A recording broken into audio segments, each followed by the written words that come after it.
Hello everyone, my name is Nadeem Khan. Welcome to Uncommon Literature.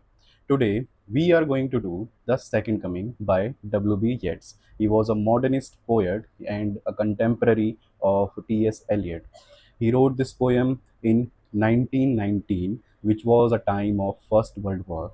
Not only this, he was living in a time which was completely full of fear and uncertainty.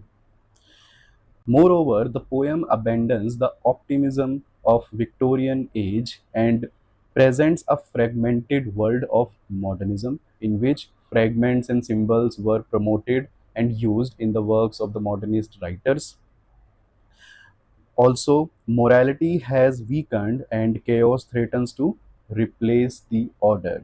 The poem also shows how morality has weakened and how chaos has completely overturned the table for the order. When the background of this poem is concerned, Europe had just witnessed unprecedented destruction of the First World War. Moreover, there was Russian Revolution of 1917, which introduced a new political order, while Ireland, which was the homeland of Yeats, was moving toward a violent struggle for independence. And these events created widespread uncertainty and fear in the people of that time.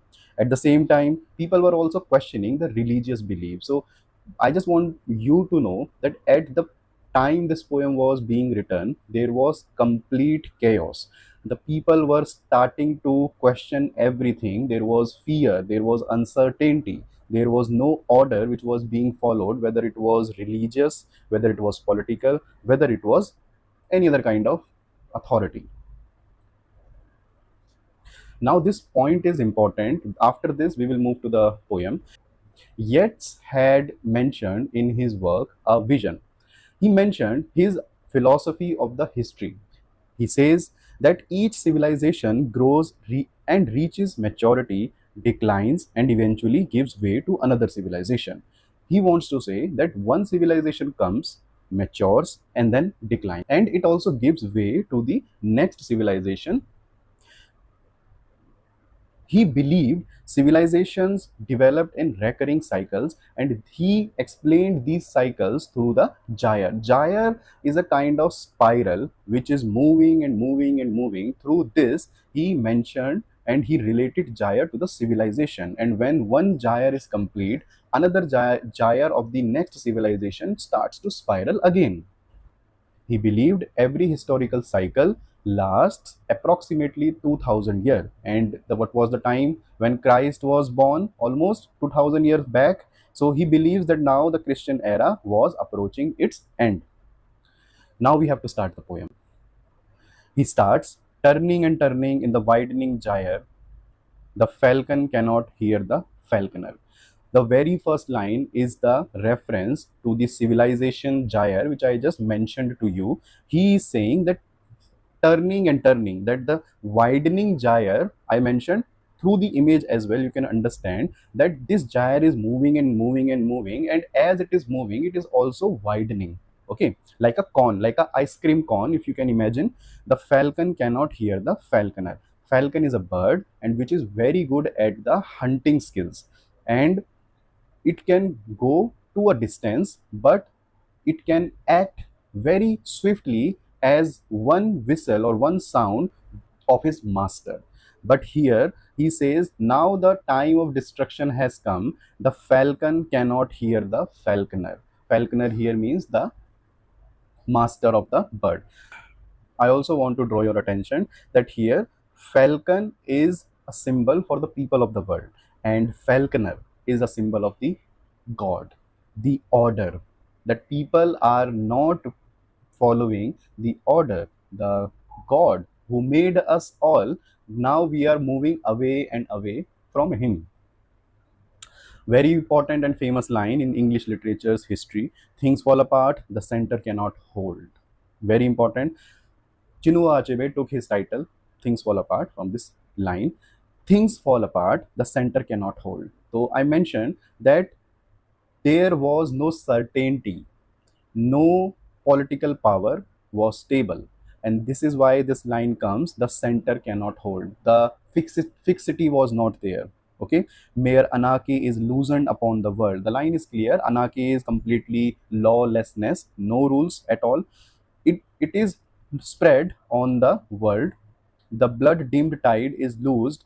You can pay attention that in this line and the previous line, loosed word is repeated 2 times to highlight the order has completely been loosened up.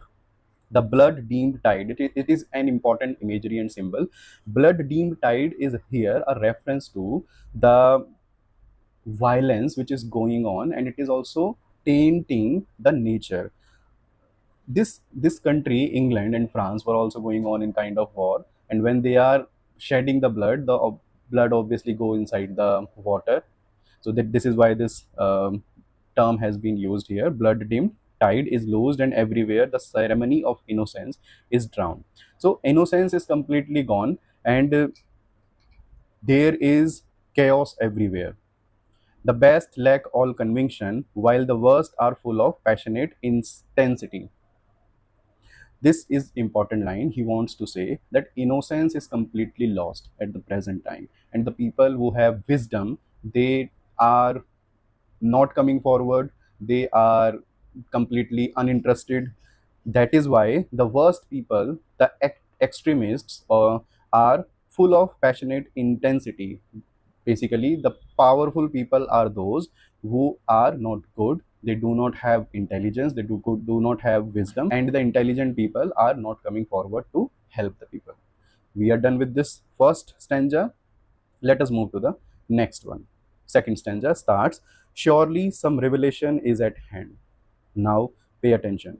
Surely the second coming is at hand. This is a biblical reference. When in Bible there is a reference of Jesus is coming the second time for the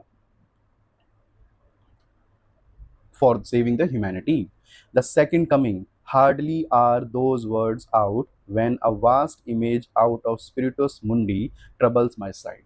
Hardly he said this, the second coming. He got a vision. What was the vision? The vision came from Spiritus Mundi. This term is a Latin term which means the spirit of the entire world. So he had a vision, and now pay attention to what vision he had. He imagined somewhere in the sands of the desert a shape with a lion body and the head of a man. So you have to imagine this. So he imagined a desert of sand, obviously, and in that desert there was a shape of a lion, but its head was of a man. So you can directly here take the example of or the reference of Sphinx of Egypt. So this is the exact beast which is being referred to. A gaze blank and pitiless as the sun. That beast, that animal, that creature has no expression on its face, and it is completely pitiless. It is being compared pitiless as the sun. We cannot understand what emotion the sun carries. That is why it is being compared to the creature and mentioned as pitiless. Moving ahead, and that creature is moving its slow thighs.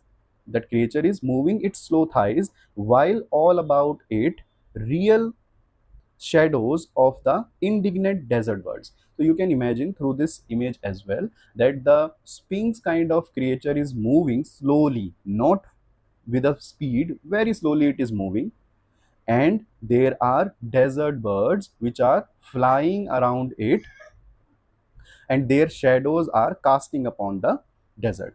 The darkness drops again. So he comes out of this vision, but now I know that 20 centuries of stony sleep were vexed to nightmare by a rocking cradle. So now this reference of his philosophy that one civilization lasts only for 20 century, 2000 years. So he is saying now the 2000 years of sleep has been disturbed. Now we have to wake and we have to welcome for the next civilization. And what rough beast, its hour come round at last, slouches towards Bethlehem to be born. So he is mentioning that now the time of this 20 centuries of sleep has to be ended.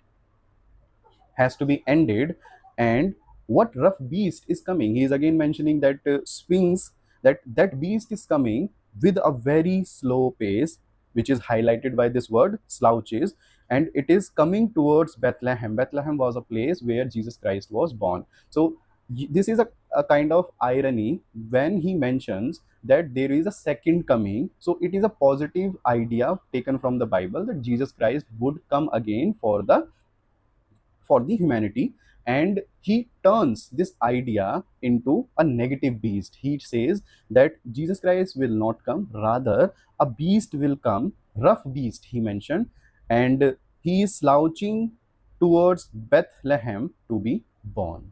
With this the poem ends. So you can understand the poem is full of symbols, the poem is full of fragments, and that is why this poem is a important modernist poem. I will also try to come with more videos regarding the themes and symbolisms in this poem. Till then, thank you so much.